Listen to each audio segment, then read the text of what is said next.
ہندوستان کی ریاست بہار میں وزیر اعلیٰ نتیش کمار نے ایک بار پھر بی جے پی سے ہاتھ ملا لیا ہے۔ یوں آر جے ڈی اور کانگریس کے ساتھ ان کی حکومت ختم اور بی جے پی کے ہمراہ ایک نئی حکومت بنانے کی تیاری کر لی ہے۔ پچھلے چند روز سے بہار میں جاری سیاسی ہلچل آج اپنے عروج پر پہنچ گئی ہے، جہاں بی جے پی نے نتیش کمار کو اپنی حمایت کا یقین دلاتے ہوئے ریاست میں عظیم اتحاد کی حکومت کو گرا کر نتیش کمار کے ساتھ ہی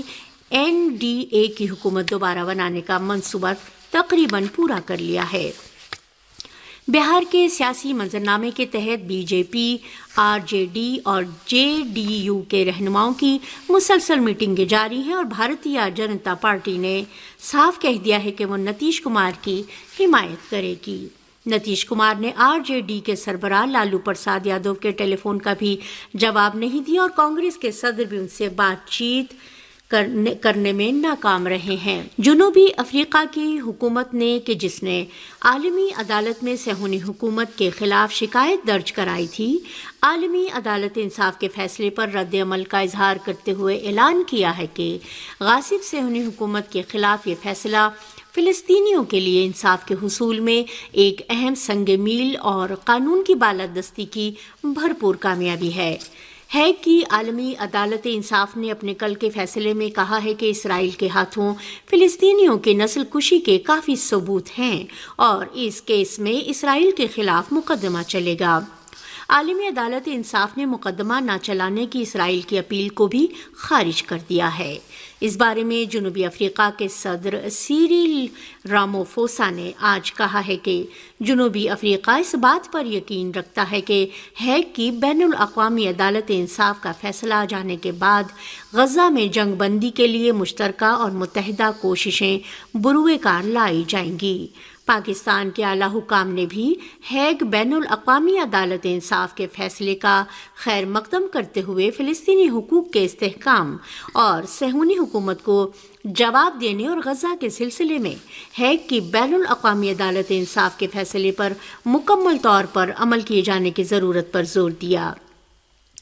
قطر اور اسی طرح سعودی عرب کی وزارت خارجہ نے بھی اپنے علیحدہ بیانات میں بین الاقوامی عدالت انصاف کے فیصلے کا خیر مقدم اور اس فیصلے کی حمایت کا اعلان کرتے ہوئے اسے انسانیت اور قانون کی بالا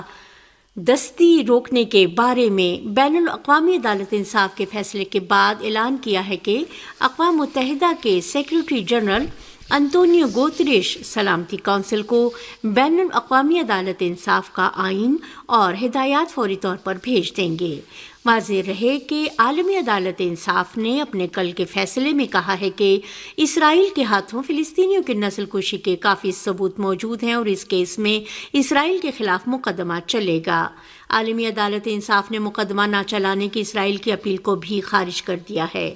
عالمی عدالت نے اپنے عبوری فیصلے میں کہا ہے کہ اسرائیل کے خلاف نسل کشی کے مقدمے میں فیصلہ دینا عدالت کے دائرہ اختیار میں ہے اور اسرائیل کے خلاف الزامات نسل کشی کنونشن کی دفعات میں آتے ہیں۔ فلسطینیوں کی نسل کشی روکنے پر مبنی عالمی عدالت انصاف کے عبوری احکامات کے باوجود صہیونی فوج نے سنیچر کو بھی غزہ کے مختلف علاقوں پر بمباری کی، جس میں متعدد فلسطینی شہید ہو گئے۔ فلسطین اليوم کی رپورٹ کے مطابق صہیونی حکومت کے بمبار طیاروں نے مشرقی رفح میں ایک گھر پر اور جنوبی غزہ کے مختلف علاقوں پر بمباری کی ہے۔ مشرقی رفح میں ایک گھر پر بمباری کے نتیجے میں کم از کم 3 فلسطینی شہید اور متعدد دیگر زخمی ہو گئے۔ متعدد فلسطینی شہری اس گھر پر بمباری کے سبب ملبے کے نیچے دب گئے ہیں، جن کو ملبے کے نیچے سے نکالنے کے لیے سرچ آپریشن جاری ہے۔ خبری ذرائع نے اسی طرح جنوبی غزہ کے شہر خان یونس پر صہیونی حکومت کے شدید توپ خانے کے حملے کی خبر دی ہے۔ غزہ کی وزارت صحت نے کل جمعے کو اپنے تازہ ترین اعداد و شمار میں اعلان کیا ہے کہ جارح صہیونی فوجیوں نے گزشتہ 24 گھنٹے کے دوران غزہ کے مختلف علاقوں میں 19 بار قتل عام کیے ہیں، جس کے نتیجے میں 183 فلسطینی شہید اور 377 افراد زخمی بھی ہوئے ہیں۔ غزہ کی وزارت صحت نے بھی اعلان کیا ہے کہ غزہ پر 7 اکتوبر سے جاری صہیونی حکومت کے وحشیانہ حملوں میں اب تک 26,250 سے زائد فلسطینی شہید اور 64,800 فلسطینی زخمی ہوئے ہیں۔ حزب اللہ لبنان نے شمالی مقبوضہ فلسطین میں صہیونیوں کے ٹھکانوں پر اب تک کا شدید ترین حملہ کیا ہے، جبکہ یمنی فوج نے خلیج عدن میں ایک برطانوی آئل ٹینکر میزائل سے حملہ کر کے اسے آگ کے شعلوں میں تبدیل کر دیا۔ عراقی استقامتی گروہوں نے بھی شام میں امریکی فوجی اڈے کو ایک بار پھر نشانہ بنایا ہے۔ صہیونی ذرائع ابلاغ نے خبر دی ہے کہ حزب اللہ لبنان نے شمالی سرحدوں کے اندر اسرائیلی ٹھکانوں پر 80 سے زائد میزائلوں اور راکٹوں سے حملہ کیا ہے۔ صہیونی ذرائع ابلاغ نے اعتراف کیا ہے کہ حالیہ جنگ میں حزب اللہ کی جانب سے یہ اب تک کا شدید ترین حملہ ہے۔ حزب اللہ لبنان نے ایک بیان میں اعلان کیا ہے کہ صہیونی حکومت کے فوجی اور جاسوسی مراکز کو نشانہ بنایا گیا ہے۔ صہیونی ذرائع نے اعلان کیا ہے کہ یہ میزائل حملہ جنوبی لبنان سے شمالی مقبوضہ فلسطین میں زرید، تل الکویر، برکہ، ریشہ، ایترون اور الارامشہ سمیت دیگر علاقوں میں صہیونی فوجی مراکز اور جاسوسی کے اڈے پر کیا گیا ہے۔ حزب اللہ نے غزہ پر وحشیانہ صہیونی جارحیت اور عام شہریوں کے قتل عام کے جواب میں فلسطینیوں کی حمایت میں مقبوضہ علاقوں میں صہیونی فوجی ٹھکانوں پر بارہا حملے کیے ہیں، جس سے صہیونیوں میں شدید خوف و ہراس پیدا ہو گیا ہے۔ لبنان کی تحریک استقامت کی جوابی کارروائیوں سے خائف ہو کر اب تک ہزاروں صہیونی لبنان کے سرحد کے قریب واقع علاقوں سے نقل مکانی کر چکے ہیں۔ ادھر یمن کی فوج نے خلیج عدن میں برطانیہ کے ایک تیل بردار بحری جہاز پر میزائل سے نشانہ بنایا ہے جو آگ کے شعلوں میں تبدیل ہو گیا ہے۔ فارس نیوز ایجنسی کی رپورٹ کے مطابق یمن کی مسلح افواج کے ترجمان یحییٰ سریع نے اس حملے کی اطلاع دیتے ہوئے کہا ہے کہ میزائل اپنے نشانے پر لگا، جس سے برطانیہ کے اس تیل بردار بحری جہاز میں آگ لگ گئی۔ انہوں نے کہا کہ اسرائیلی بحری جہازوں یا مقبوضہ فلسطین کی بندرگاہوں کو جانے والے بحری جہازوں پر ہمارے حملے غزہ پر صہیونی حکومت کے حملے روکے جانے اور اس علاقے میں غذائی اشیاء کی باقاعدہ ترسیل تک جاری رہیں گے۔ انہوں نے اسی طرح کہا کہ یمن نے اپنے دفاع کے حق میں تمام ضروری تدابیر اپنائی ہیں تاکہ فلسطینی قوم کے ساتھ اپنی یکجہتی اور ہمدردی کا اظہار کر سکیں۔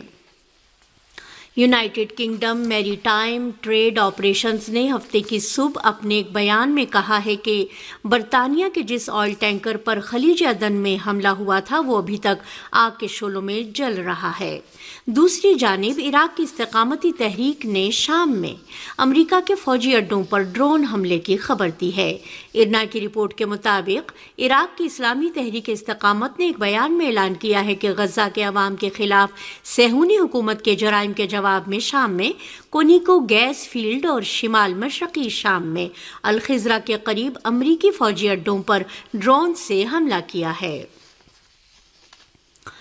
صہیونی سیکیورٹی حکام کو غزہ میں فلسطین کی اسلامی مزاحمتی تحریک حماس کے پھر سے مضبوط اور آمادہ و تازہ دم ہونے پر گہری تشویش لاحق ہے۔ صہیونی ذرائع ابلاغ نے صہیونی سیکیورٹی حکام کے حوالے سے اعلان کیا ہے کہ جنگ کے اگلے مرحلے کے لیے ضروری تدابیر اختیار کیے جانے میں ناتوانی اس بات کا باعث بنے گی کہ غزہ میں فلسطین کی اسلامی مزاحمتی تحریک حماس پھر سے مضبوط ہو اور علاقے کا مکمل کنٹرول پھر اپنے ہاتھ میں لے لے۔ صہیونی انٹیلیجنس رپورٹوں کے مطابق غزہ کے ان علاقوں میں کہ جہاں سے صہیونی فوجیوں نے پسپائی اختیار کر لی ہے، حماس نے پھر سے ان علاقوں کا کنٹرول اپنے ہاتھ میں لے لیا ہے اور وہ فلسطینیوں کو ضروری خدمات فراہم کر رہی ہے۔ صہیونی سیکورٹی حکام کو یہ تشویش ایسی حالت میں لاحق ہوئی ہے کہ تحریک حماس کے فوجی بازو القسام بریگیڈ نے جمعے کی رات 3 صہیونی خاتون قیدیوں کا ویڈیو پیغام نشر کیا ہے، جس میں یہ صہیونی قیدی خواتین نتنیاہو کابینہ سے خود کو جلد رہا کرانے کا مطالبہ کر رہی ہیں۔ یہ قیدی خواتین نتنیاہو سے غزہ کے خلاف جنگ بند کرنے اور اسرائیلی قیدیوں کو ان کے گھروں کو واپس پہنچنے کی تدابیر اپنانے کا مطالبہ کر رہی ہیں۔ ان صہیونی خواتین قیدیوں نے صہیونی شہریوں سے نتنیاہو کابینہ پر دباؤ ڈالنے کی غرض سے مظاہرے جاری رکھے جانے کی ضرورت پر بھی زور دیا۔ ان اسرائیلی قیدی خواتین نے کہا کہ وہ تل ابیب کے میزائل حملوں اور بمباری کی زد میں ہیں اور کبھی بھی ہلاک ہو سکتی ہیں، اس لیے غزہ کی جنگ فوری طور پر روک دی جائے۔ عراق کی اسلامی مزاحمت نے کہا ہے کہ امریکہ صرف طاقت کی زبان سمجھتا ہے۔ عراق کی اسلامی مزاحمت نے ایک بیان میں کہا ہے کہ اس وقت امریکہ نے اپنے فوجیوں کو واپس بلانے کے لیے جو ایک کمیٹی تشکیل دینے کی بغداد کی بات مانی ہے، یہ صرف مزاحمت کی جانب سے اس کو لگائی گئی کاری ضربوں کا نتیجہ ہے، اور اس سے یہ ظاہر ہوتا ہے کہ امریکہ صرف طاقت کی زبان سمجھتا ہے۔ عراق کی اسلامی مزاحمت نے ایک بیان جاری کرتے ہوئے اعلان کیا ہے کہ عراق سے امریکی فوج کے انخلاء سے متعلق اسلامی مزاحمت کے مطالبات کے باوجود امریکی مکر و فریب کے سبب پارلیمنٹ کی قرارداد پر اب تک عمل درآمد نہیں ہو سکا ہے۔ تاہم اب امریکہ نے عراقی حکومت کی اس سلسلے میں ایک کمیٹی بنانے کی درخواست پر رضامندی ظاہر کر دی ہے، اور یہ صرف مزاحمتی حملوں کا نتیجہ ہے اور شہداء کے خون کی برکت ہے، اور اس سے ظاہر ہوتا ہے کہ امریکہ صرف طاقت کی زبان سمجھتا ہے۔